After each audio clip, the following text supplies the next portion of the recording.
Sa number 2, isa ang Cabancalan City sa tuman nga nahalitan sang Bagyo Odette. Sabado sang hapon, napuno sang lutak ang mga balay kag mga commercial establishments dala sang tubig baha.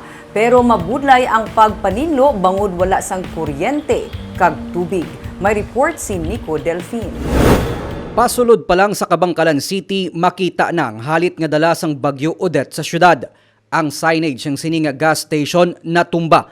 Ang signage ng kilala nga fast food nagkalakakas. Amuman ang signage ng sininga pawn shop.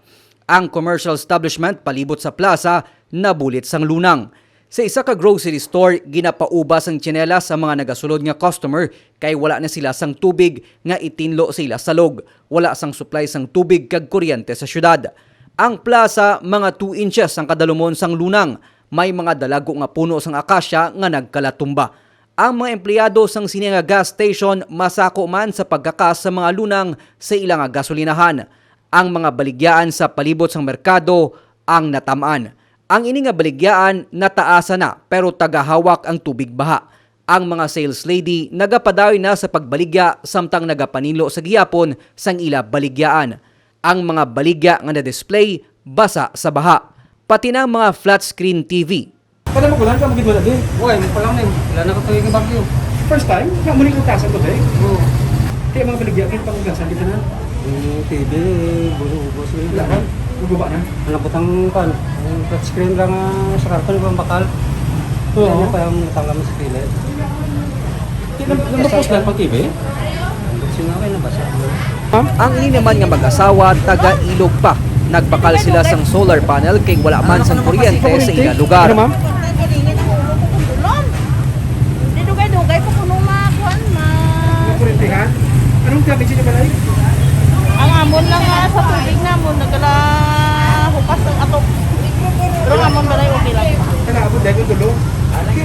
Halos tanan nga baligyaan wala makaluwas. Pating mga bulong sa sininga drugstore nagkalabasa.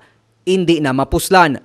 Ang ini nga atop, mga 50 metros ang ginlupad halin sa building nga ginaangutan sini. Nalagaling nga, why sa pinagdupan nga, direct sila nag-supply sa kurente, no? Why? Ito sa nang pinagdupa sa tiyak nga may kon. Ang lain nga hangin Sabi mo palit pa katuto? Sige ang hangin, pabalik, nagbalik. Katupad sang sininga building ang balay ni Dodo Arimas. Pareho sa iya kataas ang tubig baha sang Biyernes sang kaagahon. 1984 pa siya diri nagaistar, amo palang sining pinakalala nga pagkabaha nga natabo sa ila. Hindi man makabukas ang ila karinderiya nga puno pa sang lunang. Wala man sila sang tubig nga itinlo. Hangin per day, do ang balay ni Boyong.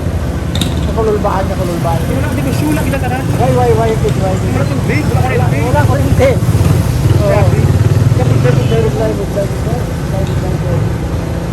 Yung sa lulukoy gid mga tao di buong. Malang problema sa tao yung tubig gid. Tubig ang pagkaon gid.